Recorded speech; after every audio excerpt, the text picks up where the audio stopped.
ওই সময় ইব্রাহিম আদহাম রাহমাতুল্লাহ আলাইহি বলেছিল, বাবা একটু তাড়াতাড়ি করে বলো তুমি কেন হাসো?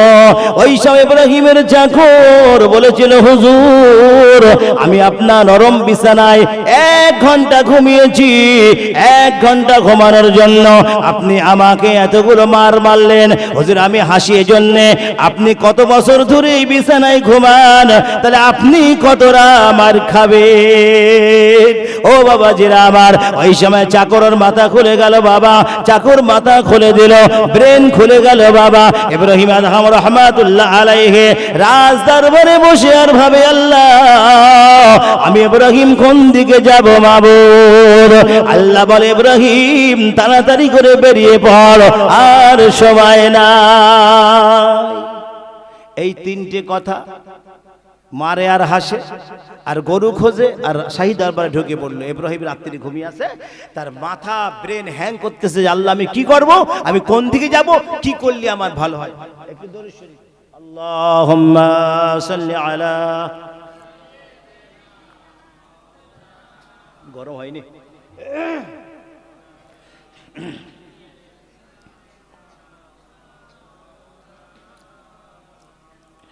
ইব্রাহিম আদহাম রাহমাতুল্লাহ আলাইহি বাবা রাত্রে বেলায় ঘরে ঘুমিয়ে আছেন, বিছানায় ঘুমিয়ে আছেন, আরাম আয়েশ করে খাটের উপরে ঘুমিয়ে আছে। এমন সময় ইব্রাহিম আদহামের হুঁশ ফিরে যায়। আল্লাহ বলে, ইব্রাহিম ইব্রাহিম তাড়াতাড়ি করে বেরিয়ে যাওয়ার সময় নাই, তাড়াতাড়ি করে তোমার রাজ দরবার ছেড়ে দাও। ও বাবাজিরা, ইব্রাহিম আদহাম রাহমাতুল্লাহ আলাইহি শাহী দরবার ছেড়ে জঙ্গলের দিকে চলে যায়। জঙ্গলের পথে যেতে যেতে একটা রাখালের সঙ্গে দেখা হয়ে গেল। বলে, রাখাল কোথায় যাও? ওই সময় রাখাল বলেছিল, জাহাপানা হুজুর আমি এই জঙ্গলে ছাগল চড়াই। জাহাপানা বলেছিল, ওরে রাখাল আমাকে একটা সদস্য দাও, আমাকে একটা পদ দিয়ে দাও রাখাল, আমি আল্লাহর ওলির হাতে বায়াত গ্রহণ করব। না না না, তাড়াতাড়ি করে বলো কোথায় পাবো আমি আল্লাহর ওলি? ওই সময় রাখাল বলেছিল, জাহাপানা আপনার গায়ে যে লেবাসটা আছে, আপনার গায়ে শাহী দরবারে যে লেবাসটা আছে, তাড়াতাড়ি করে লেবাসটা আপনি খুলে ফেলে। আপনার গায়ে লেবাসটা আগে খোলেন, তারপর পরে বলতেছি। খোলে, খুলে রাখাল গায়ে দিল। রাখালের চট বস্তা জাহাপানা গায়ে দিল। কে গায়ে দিল চট বস্তা? ইব্রাহিম আদহাম বলখের বাদশাহ ওই চটের বস্তা গায়ে দিলেন, আর রাখাল শাহী দরবারের শাহী ড্রেসটা রাখাল গায়ে দিলেন। এবার রাখাল বলতে, হুজুর এইবার আপনার সাধক ইব্রাহিমের মতো লাগছে, একবার জোরে বলুন সুবহানাল্লাহ। ইব্রাহিম আদহাম এত বড় আল্লাহর ওলি হয়ে গেলেন। বাবা ওই জঙ্গলের রাস্তা দিয়ে হাঁটতে হাঁটতে হাঁটতে একটা জঙ্গল আবার সামনে হাজির হয়ে গেল। ওই জঙ্গলের ভিতরে একজন আল্লাহর ওলি আছেন। বাবা তার হাতে গিয়ে সালাম দিয়ে বলে, হুজুর আমি ইব্রাহিম আদহাম বলখের বাদশাহ, হুজুর আমাকে বায়াত গ্রহণ করিয়ে দেন হুজুর, আমি আর বাদশাহী করতে চাই না, আমি আল্লাহর ওলি হতে চাই।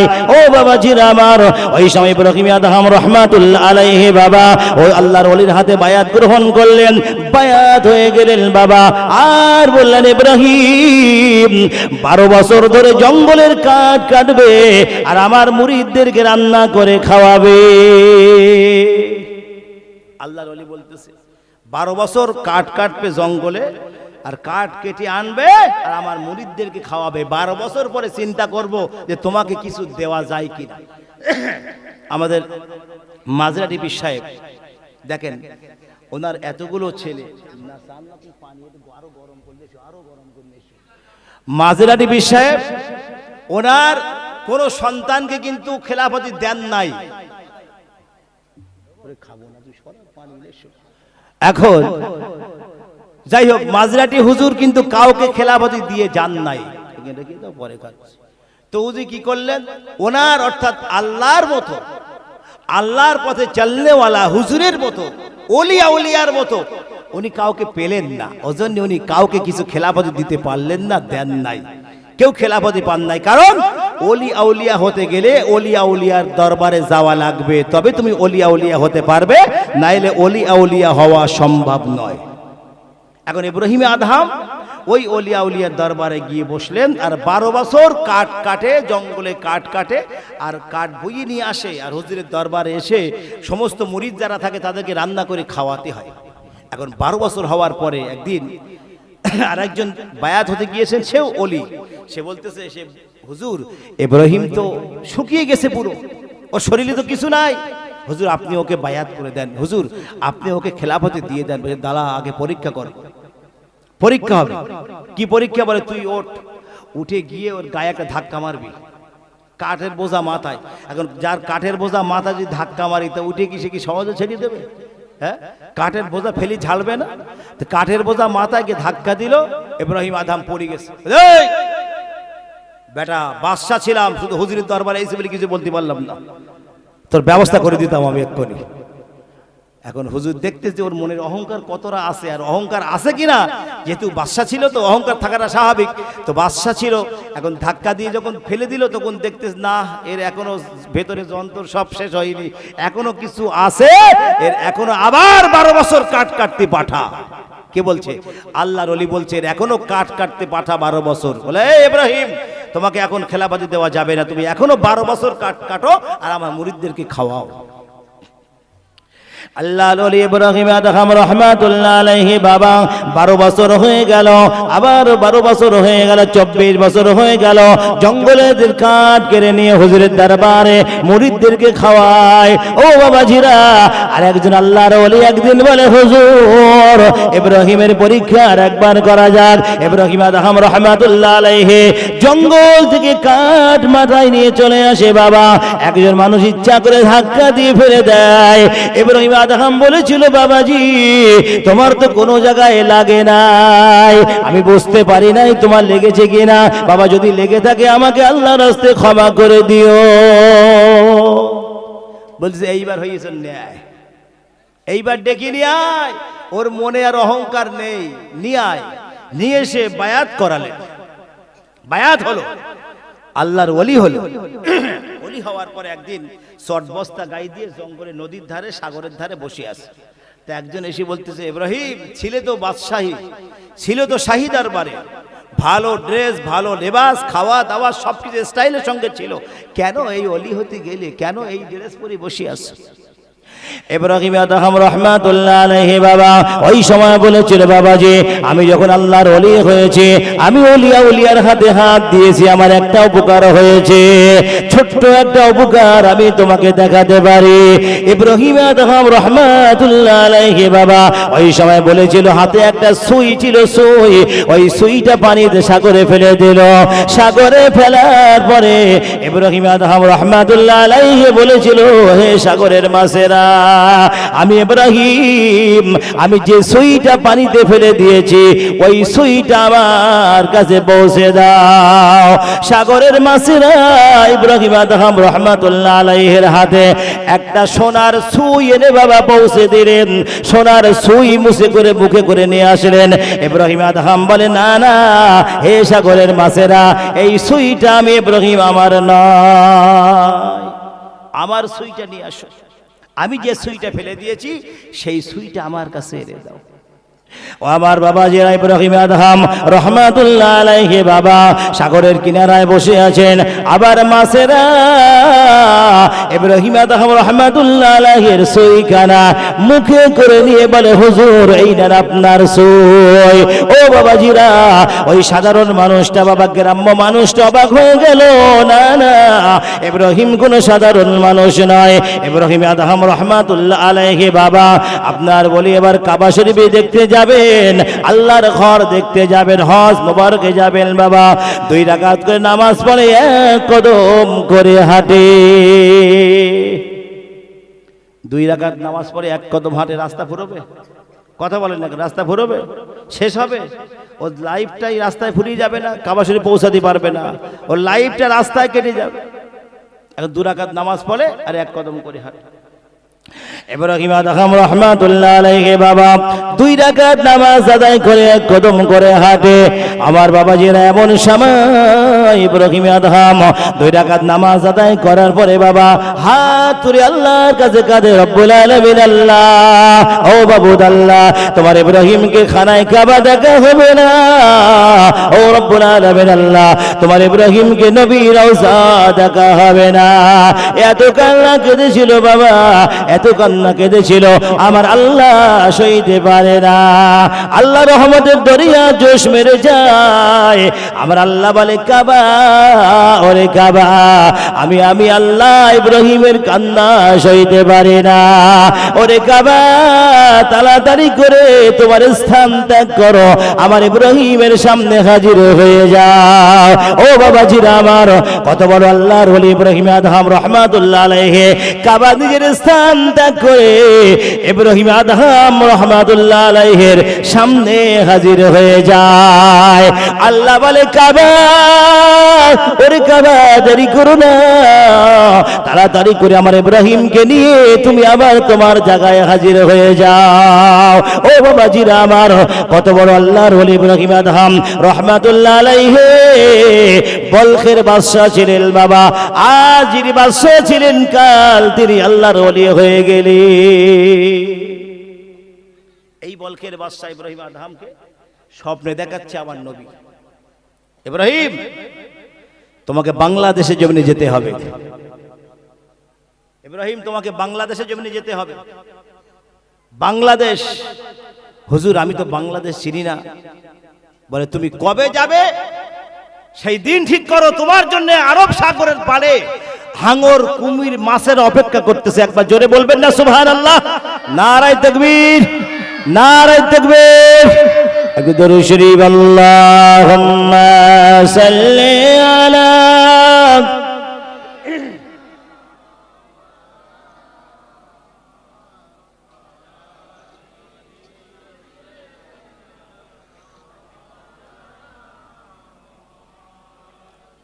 ও আমার বাবা জেরাম, আল্লাহ নবী আল্লাহর হাবিব বলে, ইব্রাহিম, তুমি কবে যাবে? তোমার যাবার আগে থেকে আরব সাগরের ধারে হাঙর, কুমির, মাছেরা তোমার জন্য অপেক্ষা করছে বাবা।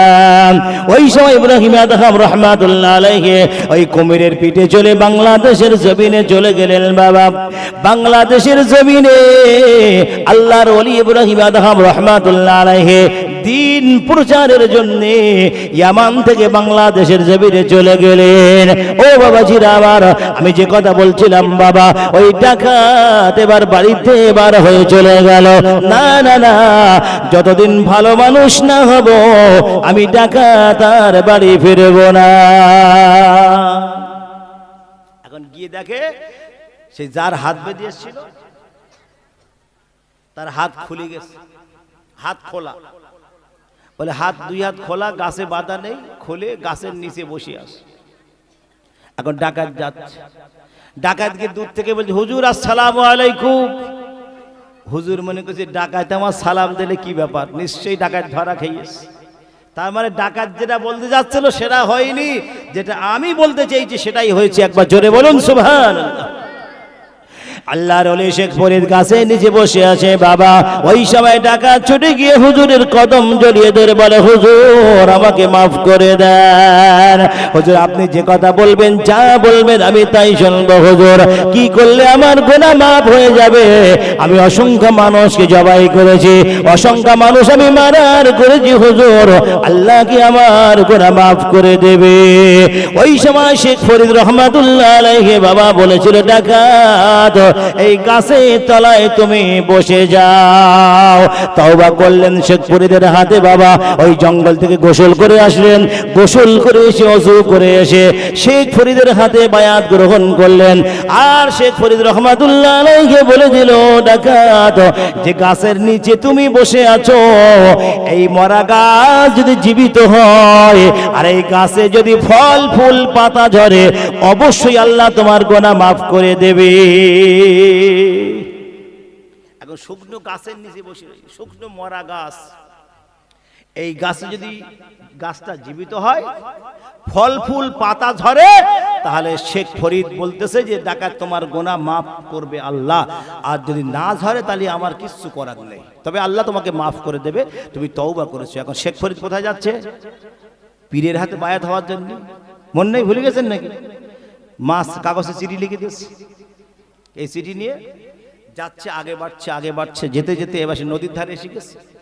নদীর ধার, নদী পার হবে কি করে? নৌকা নেই, কিছু নেই, ভটভটি নেই, কিচ্ছু নেই। সেটা আমার মায়েরা বোনের একটু কথা বলছে, আপনার আস্তে কথা বলবেন, একটু আস্তে কথা বলবেন, যদি না শুনতে ভালো লাগে আপনার সরে যান, সমস্যা নেই, একটু কথা আস্তে বলেন, আপনার কথা আস্তে বলেন। শেখ ফরিদ রহমাতুল্লাহ নদীর ধারে গিয়ে চিন্তা করতেছে যে আল্লাহ এবার নদী পার হবো কি করে? নৌকা নেই, কিছু নেই, নদীটা না পার হয়ে ওপারে না যেতে পারলি তো আমি পীরের হাতে বায়াত হতে পারবো না। এখন এই যে শেখ ফরিদ যাচ্ছে, আর ওই অলির কাছে আল্লাহর খবর দিয়েছে যে তোর কাছে একজন অলি আসতেছে, সে তোর হাতে বায়াত গ্রহণ করবে, তুই রেডি হ। বলি ও খোদা, ও তো আমার চেয়ে বড় অলি, বড় কত বড় অলি, তাহলে আমি তার কি আমি তাকে কিভাবে বায়াত করাবো? তাকে আমি কিভাবে বায়াত করাবো? আল্লাহ, কি সমস্যায় পড়লাম এবার। যাই হোক, শেখ ফরিদ এপারে নদীর ধারে দাঁড়িয়ে চিন্তা করছে যে আল্লাহ তুমি আমার নদীটা পার করে দাও। এখন মা যে কাগজ লিখে দিয়েছিল ঠিকানা, সেই কাগজটারে কাগজের নৌকা বানিয়ে নিল। একবার জোরে বলবেন না সুবহানাল্লাহ। কাগজের নৌকা সর্বপ্রথম শেখ ফরিদ আবিষ্কার করেছিল, কাগজের নদী। এই কাগজের নৌকা শেখ ফরিদ প্রথমে আবিষ্কার করলো। এখন শেখ ফরিদ এই কাগজের নৌকার উপরে দাঁড়িয়ে নদী পার হয়ে যাচ্ছে। একবার জোরে বলবেন না সুবহানাল্লাহ। ওদিক যে পীর সাহেব যিনি নদীর পাশে আছে, ও বলে দেখতে পাচ্ছে যে শেখ ফরিদ আমার কাছাকাছি এসে গেছে, কি হবে? আল্লাহ, এবার কি সমস্যা পড়লো। এখন শেখ ফরিদ কাগজের নৌকায় করে নদী পার হচ্ছে, তাহলে কত বড় আল্লাহর ওলি। আমি তুমি চলো পার হই, ডুবিয়ে খাইয়ে যাব না? পুরো মাসে কুমিরি বলবে যাক বেশি গেছি আমি জীবনের মতন, এক সপ্তাহের খোরাক আমার ঘুচে গেল। আর শেখ ফরিদ কাগজের নৌকার উপর দিয়ে পার হচ্ছে। এখন যাই নদী পার হবে, আর ওদিক সেই আল্লাহর ওলি মুখ বাড়িয়ে জানলা দেবে, ও আল্লাহ তো এসে গেছে, খোদা তুমি ওই শেখ ফরিদকে নদীতে ঘোরা, ওজন নদী পার না হতে পারে। কে বলছে? ওই ওলি যিনি যার কাছে বায়াত হবে, উনি বলতেছে যে আল্লাহ শেখ ফরিদ আমার কাছে আসতেছে, তুমি ওরে ঘোরাও নদীতে, ওজন আমার পর্যন্ত না পৌঁছাতে পারে। এখন নৌকা শুধু ঘুরতেছে নদীতে, কাগজের নৌকা ঘুরিয়ে যাচ্ছে। এইবার শেখ ফরিদ বলতেছে যে আল্লাহ, যে আমার নৌকা ঘোরাচ্ছে ওই ব্যক্তি জাল্লাতে মুখ বাড়াই রয়েছে, আল্লাহ তুমি দুটো লম্বা শিং বার করে দাও যেন জাল্লার ভেতরে মুখ না গলাতে পারে। একবার জোরে বলবেন না সুবহানাল্লাহ। ও আবার বাবা জেনাব, আল্লাহ বলে জিজ্ঞাসা করে রব্বুল আলামিন, আল্লাহ কি হলো? আল্লাহ বলে তুমি যেটা চাইবে সেটাও হবে, শেখ ফরিদ যেটা চাইবে সেটাও হবে। তুমি চাইলে নৌকা ঘোরাতে, আমি আল্লাহ নৌকা নদীতে ঘুরিয়ে দিলাম। আবার সে চাইলে তোমার শিং গজাতে, আমি আল্লাহ তোমার বড় বড় দুটো শিং গজিয়ে দিলাম। জাল্লা থেকে মাথা ভিতরে করতে পারে না বাবা, ভিতরে নিতে পারে না। আল্লাহর ওলি শেখ ফরিদ ওই সময় কাগজের নৌকার উপরে বাবা নদীতে ঘুরে ঘুরে যায়। এমন সময় আল্লাহর ওলি ওই সময় মুখটা বার করে বলে, আল্লাহ শেখ ফরিদকে এবার কিনারায় লাগিয়ে দাও। শেখ ফরিদ শুনতে পায়, ওই ওলি আউলিয়া আল্লাহর কাছে দোয়া করে, রব্বুল আলামিন আল্লাহ শেখ ফরিদের নৌকাটা এবার নদীর ঘাটে লাগিয়ে দাও। শেখ ফরিদ বলে, রব্বুল আলামিন আল্লাহ ওই শিং মার্কা আউলিয়ার শিং তুমি মুছে দাও। নারায়ে তাকবীর, নারায়ে তাকবীর। ও বাবা জিরা, আবার আল্লাহর ওলিদের কথা বলি বাবা, হুজুরে শিখেছে নারায়ে তাকবীর, নারায়ে তাকবীর। ভাই আর তো হবে না, কিছু করার নেই, অনেক আলোচনা ছিল। যাই হোক, হুজুর এসে গেছে, আমি বিয়াদবি করবো না।